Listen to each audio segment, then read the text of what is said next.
Hi viewers, welcome to our channel. ప్రస్తుతం మనతో పాటు దాము బాలాజీ గారు, సీనియర్ జర్నలిస్ట్, వారితో ఒకసారి మాట్లాడారు. సార్ నమస్కారం. సార్, ఇండియాలో బంకర్ బస్టర్ బాంబులు తయారు చేస్తున్నట్టుగా తెలుస్తుంది సార్. అంటే మనం రీసెంట్ గా చూసాం, ఇరాన్, ఇజ్రాయెల్, అమెరికా ఈ వార్లో అటువంటి ఆ బాంబులు ప్రాధాన్యత ఎంత ఉందో ఇప్పుడు దాన్ని ఇండియా కూడా గమనించి దీన్ని తయారు చేసేందుకు ముందుకు వచ్చిందని తెలుస్తుంది.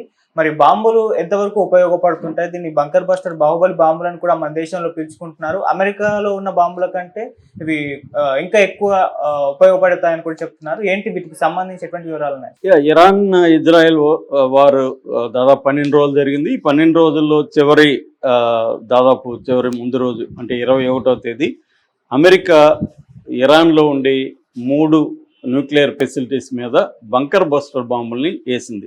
ఇరాన్లో ఉండే ఫార్దో, తర్వాత నతాంజీ, ఇస్ఫహాన్, ఈ మూడిట్లో ముఖ్యంగా ఫార్దో ఏంటంటే వాళ్ళు కొండల మధ్య ఒక స్థావరం లాంటిది ఏర్పాటు చేసుకొని అక్కడ కింద రీఎన్ఫోర్స్మెంట్ కాంక్రీట్తో ఒక 300 అడుగుల లోపల వాళ్ళు న్యూక్లియర్కి సంబంధించిన రియాక్టర్కి సంబంధించి యురేనియంని 235 అంటారు. యురేనియం 235 అంటే 60% ప్యూరిఫై చేసిన యురేనియం నిల్వలను అక్కడ ఉంచారని, అంత లోతుకి వెళ్ళి కొట్టే బాంబులేవి ఇజ్రాయెల్ దగ్గర లేదు కాబట్టి ఇజ్రాయెల్ అమెరికా సహాయం అడిగితే అమెరికా ఏం చేసిందంటే GBU-57 అంటారనమాట ఈ బంకర్ బస్టర్ బాంబుని. GBU అంటే గైడెడ్ బాంబ్ యూనిట్ అని.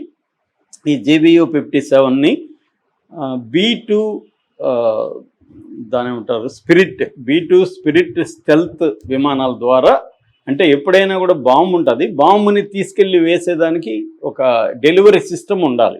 ఆ డెలివరీ సిస్టమ్ పేరే B2 స్టెల్త్ విమానాలు. వీటిని క్యారీ చేస్తాయి. ఎందుకంటే వాళ్ళ దగ్గర ఉన్న GBU-57 13,600 కిలోగ్రాముల వెయిట్ ఉంటుంది అన్నమాట. సో అంత వెయిట్ని క్యారీ చేసే విధంగా వీళ్ళు B2 స్టెల్త్ విమానాల్ని తీసుకున్నారు. అది గాల్లోనే ఇంధనం కూడా నింపచ్చు అనమాట. సో అలాగా వెళ్ళి వాళ్ళు దాని కింద వేశారు. అది కంప్లీట్గా ధ్వంసమైందని అమెరికా చెప్తుంది, కాలేదని ఇరాన్ చెప్తుంది. అమెరికాలో ఉండే డిఫెన్స్ ఇంటెలిజెన్స్ కూడా కాలేదని చెప్తున్నారు. ఏదేమైనా అప్పుడు ఇది చర్చలకు వచ్చింది. బంకర్ బస్టర్ బాంబు ఇది అమెరికాలోనే ఉంది, ఈ స్థాయిలోది ఇంకా ప్రపంచంలో ఎక్కడా లేదు, అమెరికా దగ్గరే ఉంది. దీన్ని ఈ ఒక మిసైల్ తయారీకి 5,000 కోట్లు ఖర్చు అవుతుంది. ఇది పెద్ద బడ్జెట్ కూడా చాలా ఎక్కువ అవుతుంది. అందుకనే అమెరికా మాత్రమే పెట్టగలిగింది అనేది చెప్తారు. మొత్తానికి అప్పట్లో దాని మీద పెద్ద చర్చ అయితే నడిచింది, ఎలా చేశారు ఏంటి అనేది. అదేంటంటే ఒక బంకర్ బస్టర్ బాంబు ఒకటి వేస్తే అదొక ఫర్ ఎగ్జాంపుల్ ఒక 20 ఫీట్ దిగిందనుకో, మళ్ళీ దాని మీదనే ఇంకొకటి వేయచ్చు అనమాట. అది పుష్ చేస్తుంది, అది ఇంకా లోపలికి దిగుతుంది. అలాగే లోపలికి వెళ్ళినాక అక్కడ పేలుతుంది అనమాట. అక్కడ పేలినప్పుడు అక్కడ ఉన్నవన్నీ ధ్వంసం అవుతాయి. ఇది బేసిక్గా మెకానిజం. సో ఇది గైడెడ్ మిసైల్ అంటారు, అంటే ప్రిసిషన్ గైడెడ్ అంటారు. అంటే అక్యురేట్గా పాయింట్ ఎక్కడ కొట్టాలో అక్కడే కొట్టగలుగుతుంది, పక్కకి వెళ్ళదు అనమాట. అది దీని స్పెషాలిటీ. అది అమెరికా మాత్రం చేయగలిగింది. ఇప్పుడు ఏంటంటే ఒక వార్త 2 రోజుల నుంచి వైరల్ అవుతున్నది. ఇండియాలో కూడా మనం కూడా అమెరికాకు మించిన బంకర్ బస్టర్ బాంబుని తయారు చేయబోతున్నాం. ఆల్రెడీ స్టార్ట్ చేశారు. దీన్నే బాహుబలి బాంబు అని పేరు పెట్టారు మనోళ్ళు. సో దీని డీటెయిల్స్ మనం చూస్తే ఇది అగ్ని-5 అంటారు. అగ్ని-5 మిసైల్ అని దీన్ని పిలుస్తారు. అగ్ని-5 అనేది ఆల్రెడీ ఉంది, దాన్ని ఇప్పుడు డెవలప్ చేశారనమాట. దీన్ని చేస్తున్నది DRDO, అంటే మన డిఫెన్స్కి సంబంధించి defence research and development organisation. DRDO ఇక్కడ హైదరాబాద్లో కూడా ఉంది. ఈ DRDO వాళ్ళు దీన్ని డెవలప్ చేస్తున్నారు. దీంట్లో 2 రకాల బంకర్ బస్టర్ బాంబులు ఉంటాయన్నమాట. ఒకటేమో భూభాగం పైన వాటిని కొట్టడం, 2 భూభాగం లోపలున్న రీఎన్ఫోర్స్మెంట్ కాంక్రీట్ని కొట్టడం అన్నమాట. ఇది దాదాపు ఈ 2 వెహికల్స్ని ఇప్పుడు తయారు చేస్తున్నారు. ఇవి వచ్చి 7,500 నుంచి 8,000 కిలోని మోయగలగదు అనమాట. అదేమో 13,600 కిలోలు అయితే ఇది 7,000 నుంచి 8,000 వరకు బంకర్ బస్టర్ బాంబుని మోసే వెహికల్ అనమాట ఇది. సో ఈ వెహికల్ అదొకటైతే, రెండోది ఎయిర్ బర్స్ట్ అంటాం. అది పైన ఉన్నవి, భూభాగం పైన కూడా ఫెసిలిటీ ఉంటాయి. మనం గతంలో కూడా పాకిస్తాన్కి మనకి ఆపరేషన్ సింధూర్ అప్పుడు అక్కడ కిరాణా హిల్స్లో ఉన్న న్యూక్లియర్ ఫెసిలిటీస్ మీద మన వాళ్ళు అటాక్ చేశారని కూడా వార్తలు వచ్చాయి. సో ఇప్పుడు మన ఈ 2 రకాల వెహికల్స్ని తయారు చేస్తున్నారు. వీళ్ళు. ఇది ఇప్పుడు ఇంకా ఫస్ట్ ఇది ప్లానింగు, ఆపరేషనల్ దీంట్కి ఇంకా వెళ్ళలేదు. సో ఇదైతే త్వరగానే మనకు వచ్చే అవకాశం ఉంది. దీని స్పెసిఫికేషన్స్ చూస్తే మనం ఇది 80 నుంచి 100 మీటర్ల వరకు వెళ్ళగలదు లోపలికి. సో రీఎన్ఫోర్స్మెంట్ దీంట్లో అంటే వాళ్ళదేమో దాన్ని ఎంఓపి అంటారు, అంటే మ్యాసివ్ ఆర్డినెన్స్ పెనట్రేషన్ అంటారు. అది 100 మీటర్లు వెళ్ళలేకపోతుందని చెప్తున్నారు. ఎవరిది? GBU-57 అమెరికాది. కానీ మనం తయారు చేసే ఈ అగ్ని 5 ఏదైతే ఉందో అది వెళ్ళగలదు. రెండవది మామూలుగా ఇప్పటికీ అగ్ని క్షిపణి మిసైల్ ఉంది మన దగ్గర ఆల్రెడీ. దీని వేగం వచ్చి 5 వేగం కాదు, డిస్టెన్స్ వచ్చి 5000 కిలోమీటర్లు దీని డిస్టెన్స్ పోగలిగిన దూరం. కానీ ఇప్పుడు తయారు చేసేది తగ్గిపోతుంది డిస్టెన్స్, 2000 నుంచి 2500 కిలోమీటర్ల డిస్టెన్స్కి తగ్గిపోతుంది.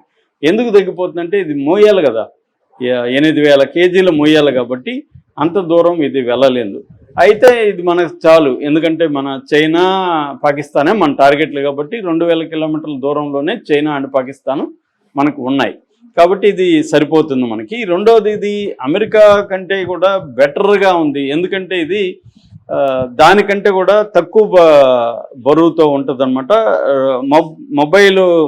మొబిలిటీ బాగుంటుంది, ఫ్లెక్సిబిలిటీ బాగుంటుంది, తర్వాత కాస్ట్ ఎఫెక్టివ్, అంత ఖర్చు కూడా దీనికి కాదనమాట. సో అమెరికా దానికంటే కూడా మంది మోర్ అడ్వాన్స్డ్ అన్న వార్త వినిపిస్తుంది. ఇది రెండోది వేగం మ్యాక్ 8 అండ్ మ్యాక్ 20 వరకు వేగం ఉంది, అంటే ఒక సెకండ్కు 5000 కిలోమీటర్లు వెళ్ళే వేగం దీనికి ఉందన్నమాట. అంత వేగంగా వెళ్తుంది, ఎందుకంటే అంత వేగం లేకపోతే డిఫెన్స్ సిస్టమ్స్ కొట్టేస్తాయి, స్లోగా అవుతాయి. సో ఎక్కువ వేగంగా వెళ్ళాలి. సో దీనికి ఆ వేగం ఉందని చెప్తున్నారు. దీంట్లో కూడా మనం తయారు చేసే అగ్ని 5లో కూడా ప్రిసిషన్ గైడెన్స్ సిస్టమ్ ఉంటుంది. తర్వాత రింగ్ లేజర్ గైరోస్కోప్స్ అంటారు అనమాట, అంటే చిట్ట చీకట్లో కూడా ఇది కరెక్ట్గా కొట్టగలదు, లేజర్ ఇది ఉంటుంది. తర్వాత NAVLC అంటారు, NAVLC గైడెన్స్ సిస్టమ్, అట్లాగే GPS గైడెన్స్ సిస్టమ్ ఆగ్మెంటేషన్ కూడా దీనికి ఉంటుంది అనమాట, అక్యురేట్గా పాయింట్ మీద కొట్టడానికి. సో దీంట్లో న్యూక్లియర్ బాంబుల్ని, న్యూక్లియర్ వార్ హెడ్ని కూడా ఇది క్యారీ చేయగలదు. అగ్ని 5 అనేది ఇప్పుడు మనం చేస్తున్నది ఓన్లీ బంకర్ బస్టర్ బాంబునే కాకుండా న్యూక్లియర్ వార్ హెడ్ని కూడా చేయగలదు. దీని పర్పస్ ఏంటంటే బేసిక్గా ఒకటి కమాండ్ అండ్ కంట్రోల్, శత్రు దేశంలో ఉండే కమాండ్ అండ్ కంట్రోల్ స్థావరాన్ని ధ్వంసం చేయడం, వాళ్ళు అండర్ గ్రౌండ్లో పెట్టుంటారు అనమాట, వాటిని ధ్వంసం చేయడం. రెండోది మిసైల్ సిలోస్ అంటారు, అంటే మిసైల్ క్షిపణుల్ని దాచిపెట్టుంటారు అండర్ గ్రౌండ్లో, వాటిని ధ్వంసం చేయడం. ఎప్పుడైనా కూడా యుద్ధం అంటే ఏంది, ఒకటి వాళ్ళకున్న బలాల్ని మనం దెబ్బ కొట్టాలి. బలాలు ఏంటంటే వాళ్ళ మిసైల్స్ని, వాళ్ళ ఎయిర్ క్రాఫ్ట్ని, ఎయిర్ బేస్ని, మిలిటరీ స్థావరాల్ని మనం నాశనం చేస్తే వాడికి పోరాడే శక్తి తగ్గిపోతుంది. అది ఫస్ట్ టార్గెట్. జనావాసాల మీద అనేది తర్వాత చేసే పని, ఫస్ట్ చేయాల్సింది అవి అనమాట. సో దానికి ఇది బాగా పనికొస్తుంది. అట్లాగే న్యూక్లియర్ స్టోరేజ్ ఫెసిలిటీస్ మీద కూడా మనం అటాక్ చేయొచ్చు దీంతో. అట్లాగే క్రిటికల్ మిలిటరీ స్ట్రక్చర్స్ ఉంటాయి, వాటి మీద కూడా ఇది అటాక్ చేయొచ్చు. వాళ్ళ డిఫెన్స్ సిస్టమ్స్ ఇవన్నీ ఉంటాయి కాబట్టి వాటి మీద కూడా చేయొచ్చు. మనం కానీ చూస్తే ఇరాన్ ఇజ్రాయెల్ వాళ్ళు, ఇజ్రాయెల్ ఫస్ట్ ఇదే పని చేసింది. అట్లాగే మన ఇండియా పాకిస్తాన్ వరకు కూడా వాళ్ళ ఎయిర్ బేస్లు మనం అటాక్ చేస్తే మన